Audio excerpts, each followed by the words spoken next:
And this is no recreational dive.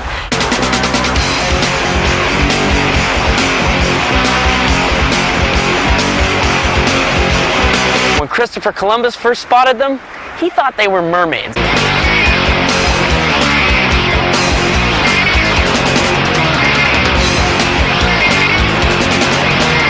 Poquita tortuguitas, little turtles.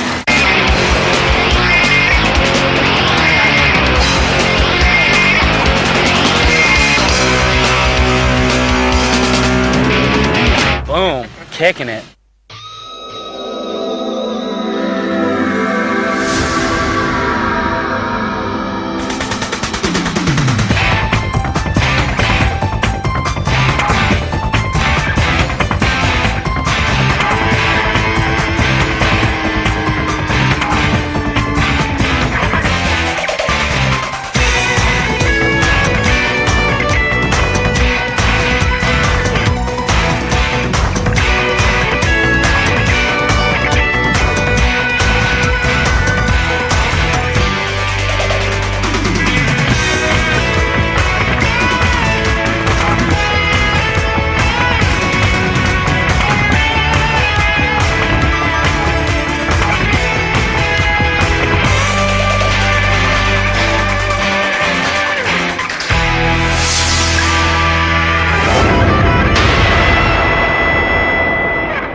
Deep diving is considered one of the most dangerous and training-intensive specialties in the water.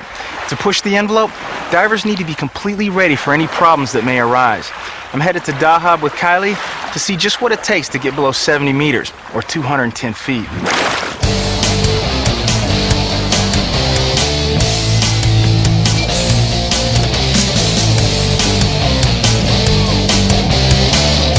All I ask for is a rush. The more forward, Not the asking front. much.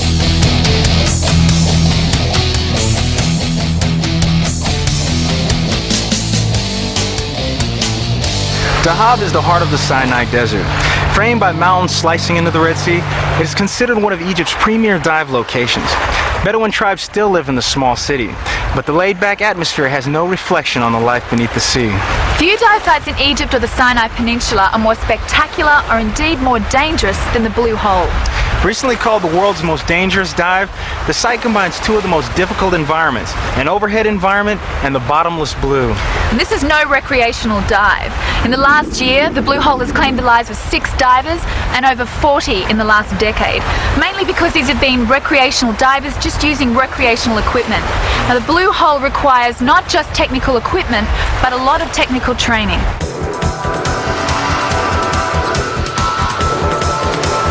What do you think when you think of the Blue Hole? Well, it's extraordinary dive.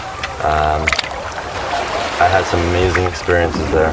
You know, it's almost a religious experience. It's the only way I can explain it, really. How many dives do you have in the Blue Hole, you think? Well, I think somewhere between 500 and 1,000. And it has a very special energy, a special vibe when you go to the Blue Hole. But the reason most people have had the accidents is because they didn't have the right equipment and they didn't have the right training. That's why we set up Club Red, that's why we set up a technical diving center. What is technical diving? The difference between recreational diving and technical diving is that it's a whole different set of courses and training and different equipment. Get ready for the Blue Hole. Bam! About 190 feet. The programs are far more serious than a normal recreational course, but in any of the technical courses, you're preparing yourself for the things that could happen without any notice, without a piece of equipment failure at depth or something like that. You have to be prepared for life-threatening experiences. Four-wheel drives are the ordinary form of dive transportation in Dahab. No need for a boat. Instead, we just pack up the Jeep, drive up the coast, and back up into the water. What I'm doing is getting set up here for a dry run to dive the hole tomorrow. Double computers, double regulators, double tanks, double BCs. You can go triple, but for the dive we're doing, it's unnecessary. You don't want to have too much gear and too much clutter. You want to have just enough to be safe and accomplish your fun, adventurous dive. Alright, so this is my gear for our deep dive. As you can see, there seems to be a lot of equipment. Redundancy is really important in deep diving. Safety first, always, and that's why we're doing a dry run, and that's why this practice run is so important. You can never be too safe, and you can never be too careful with deep diving.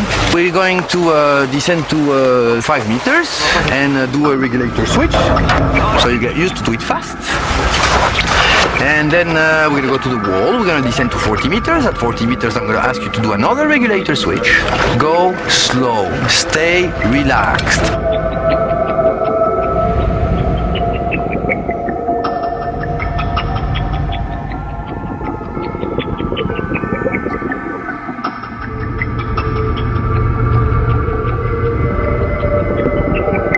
Technical diving incorporates a whole new set of factors into our dive.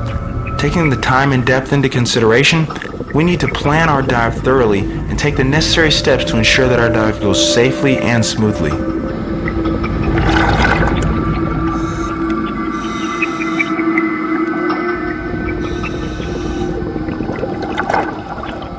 Kylie ran into trouble during our dry run, and Rod advised her not to dive the blue hole until she had more technical training to boost her confidence in the water. I'm so mad at myself. 45, 46 meters, I could hear air rushing into my BC and I couldn't understand where it was coming from. I just wasn't thinking quick enough, and it was that my bladder button was stuck and it was stupid, and I grabbed hold of my buddy, and until he did this and made me stop and think, I couldn't figure out what it was. I gave it a couple of hits and all was good, but I'm just mad. I'm mad that it happened, because other than that, that was an awesome dive. The next morning, it was up to me to be the first and only aquanaut to conquer Aqaba's deep blue. It's time. This is what we're here for. Yeah, baby, the blue hole, Gulf of Aqaba, Egypt. One of the most dangerous spots, they say. But with the proper safety, equipment, good instructor like my man Hugo, knock it out, enjoy the dive. Entry to the site is through a large lagoon in the reef top, about 50 meters or 164 feet across. This lagoon is in fact the top of a vertical shaft, which is said to extend over 300 meters. That's 984 feet straight down. The reef starts 10 meters from shore and slopes into a coral wall alive with color. Nitrogen has an increasingly narcotic effect at depth. The deeper you go, the more you feel it. At the depth we'll be diving, nitrogen narcosis will be affecting my judgment and slowing down my motor skills, both factors that need to be dealt with at such depths.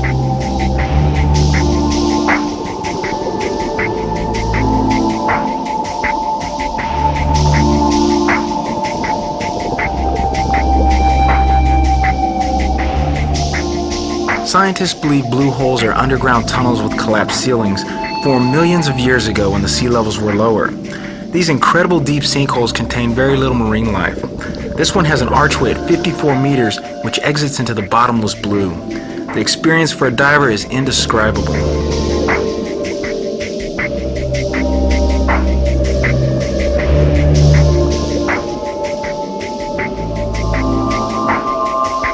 That was the best. That's what I live for, the rush. As you see, the rush from the dive is just, you can't compare it.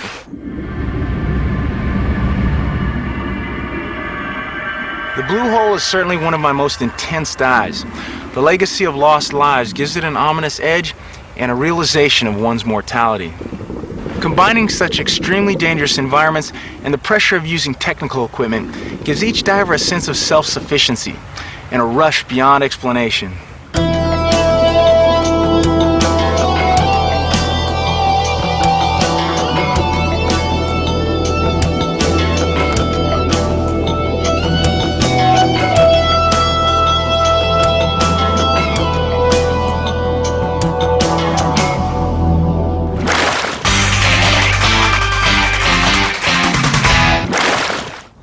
West Indian manatees are rare, and finding them is equally difficult. But down in Belize, the dedicated work of a few scientists and a very special lone crusader, their numbers are starting to increase. Tor and I are going to track these gentle creatures and find out what is being done to protect them.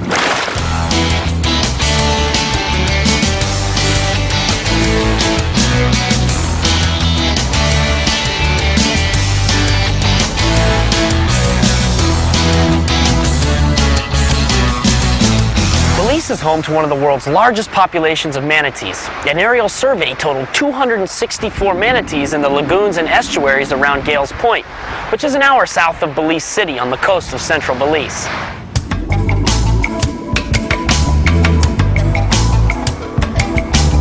But large just doesn't necessarily mean abundant, and these animals are still threatened, not from hunting, but more from the effects of both water and noise pollution. Increased boating and fishing activities have also damaged their coastal habitat.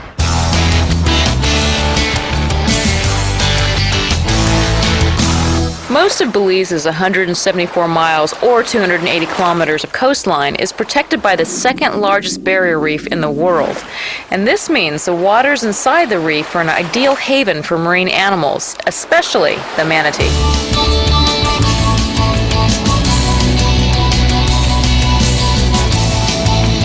Following centuries of hunting by humans, the manatee numbers dropped so significantly that in the 1930s, a manatee protection ordinance was put into effect to try to save these gentle animals from near extinction. In 1981, the Wildlife Protection Act confirmed their status as important natural treasures to the Belizean people.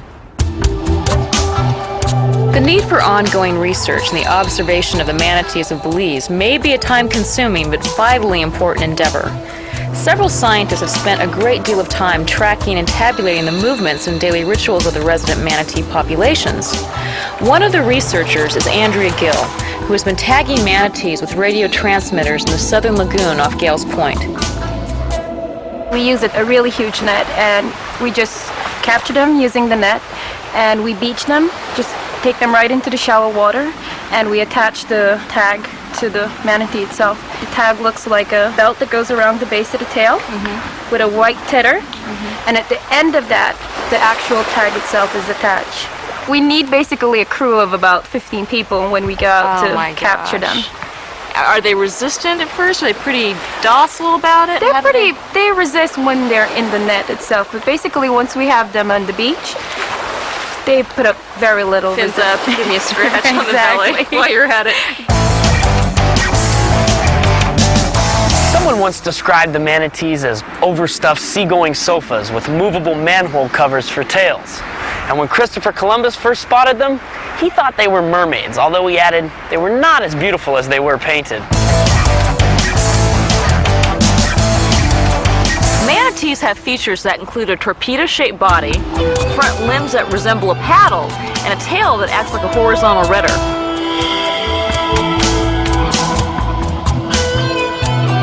Manatees can grow to be 15 feet or 4.5 meters in length and weigh as much as 2,000 pounds or 907 kilos. These herbivores also have mighty big appetites, eating as much as a pound of aquatic grass for every 10 pounds or 4.5 kilos of body weight. Due to their heavy bones, manatees can maintain a near-neutral buoyancy, which means they neither float nor sink. Now, this allows the manatee to spend a quarter of its day just browsing and checking out potential grazing locations. While manatees love to feed on the shoal and turtle grasses that are abundant in the brackish waters of Belize, they also utilize the red mangroves, not as a food source, but as a breeding ground. The dense islands of trees create the perfect shelters for female manatees, not only to give birth, but also to raise their young.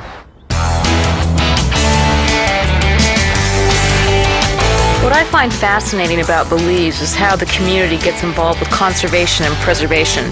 And if you've been to Belize, you have probably met him, or at the very least you've heard about him. His name is Chocolate, and he is the self-proclaimed manatee protector. Protect the manatees because I love them, at the same time for the other generation that are coming. And I love the manatees. Chocolate has been solely responsible for taking action into his own hands to protect the manatees, and he is determined to protect these mammals no matter what it takes.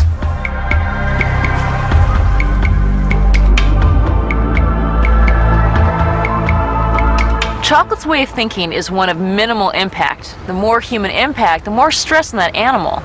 If one does come in contact with a manatee, stay back and let them come to you. They're naturally curious creatures, but it's necessary to limit your time with them.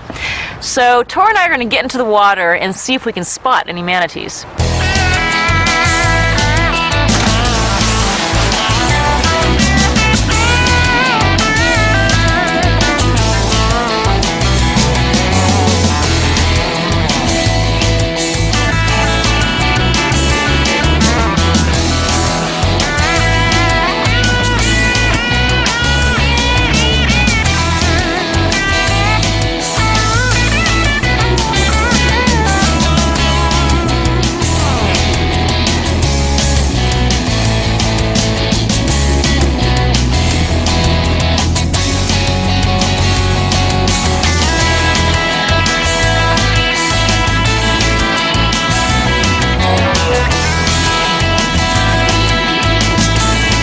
with these creatures was quite an experience.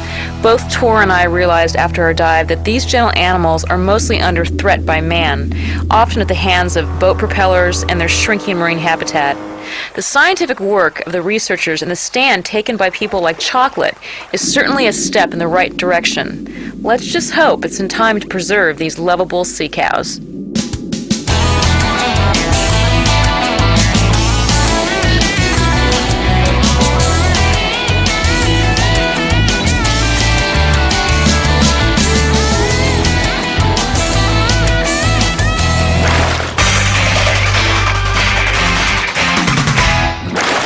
Following decades of exploitation, the population of green sea turtles in the Pacific is beginning to recover. However, infringement on their nesting beaches and the escalation of a mysterious disease are threatening them once again. Robin and I are off to Hawaii to see what's being done to help this threatened species.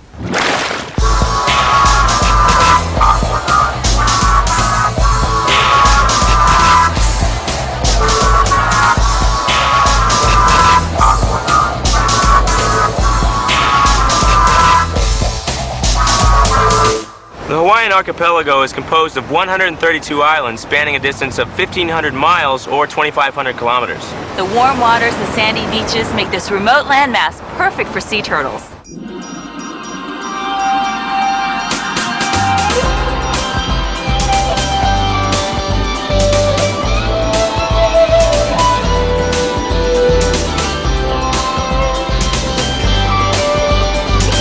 Of the 250 species of turtles found on Earth, only 7 are sea turtles.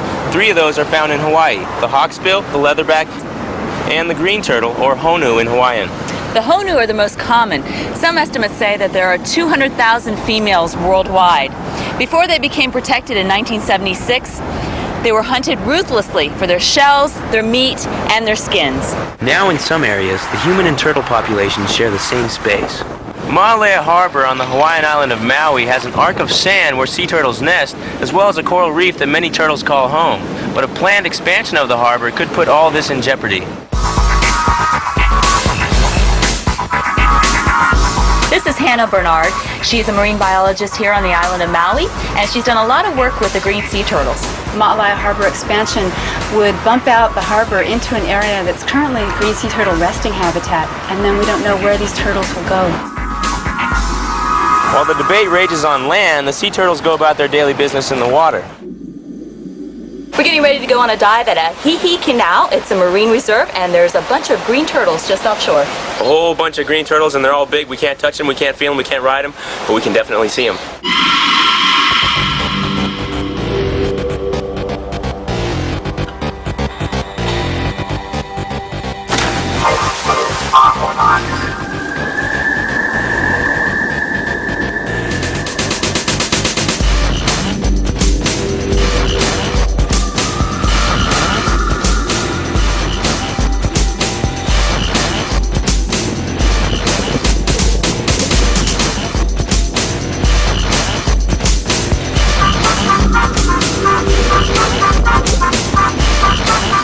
Though they appear brown, these sea turtles are named for the color of their fat, which is green, due to their diet of seaweed and algae. Green sea turtles are hardy swimmers, migrating up to 800 miles or over 1,200 kilometers from their feeding areas to their nesting beaches. During the nesting season, mature females will repeatedly crawl up onto shore, dig a hole, and lay about 100 eggs. 2.5 months later, the baby turtles hatch and scurry to the sea. From 1,000 eggs, less than one baby turtle will survive to maturity. Turtles are profoundly threatened in today's world. Poaching and gill nets are direct enemies to the mature turtles. Debris is another threat. Plastic bags that are left in the water are often mistaken for jellyfish and eaten by the turtles. The bag disrupts the turtle's digestion, and the unfortunate animal starves to death. Stress and pollutants that weaken the turtle's immune system are a growing concern. Conditions like fibropapilloma tumors are reaching epidemic proportions.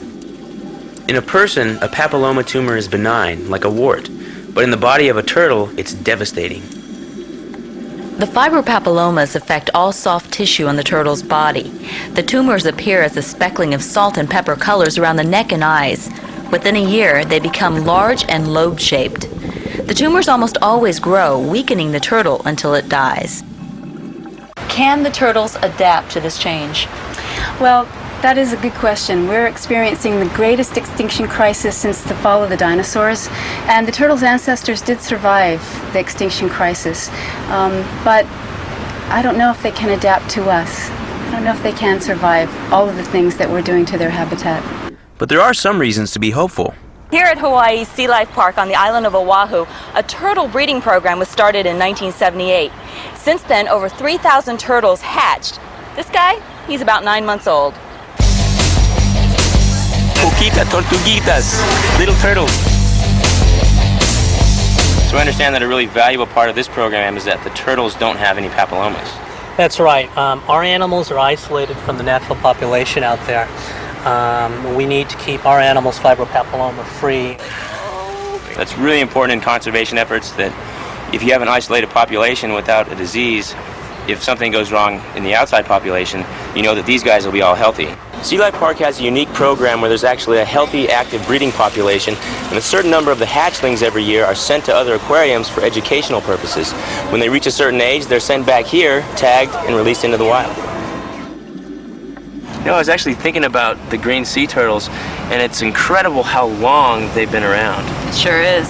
They survived what the dinosaurs didn't. We don't really know if they can survive the problems that modern-day man poses. Yeah, I mean, they are a very resilient species of animal, and they have endured a lot over the past century, but there are a lot of obstacles in their way right now. But hopefully, you know, they can be preserved for future generations.